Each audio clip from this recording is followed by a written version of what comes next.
kau ay pagkalinti nga suyeng batbe da kajing men wala ka donut ka lakin du jing jinja kajingit jong aim juja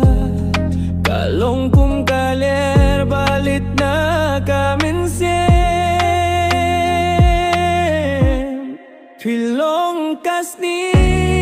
pilong kasni jonga tang fika pen paya kajingin na ye apida kajingit ka bashisha wadlang ahaban yet klem jingda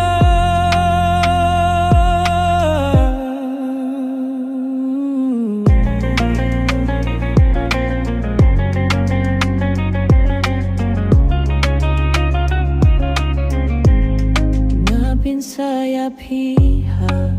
kijing ruai jonga kajing dap jong kajing mut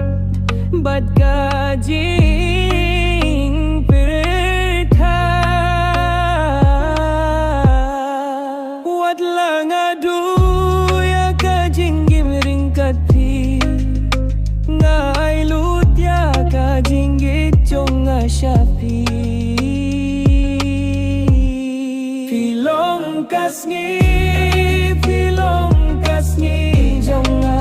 tang pika pen paya kajinggi nga ye ya pida kajingit ka bashisha wat lang ahaban yet klem jingda pilong kasngi jonga tang pika pen paya kajinggi na ye apida kajingit ka bashisha wat lang ahaban yet klem jingda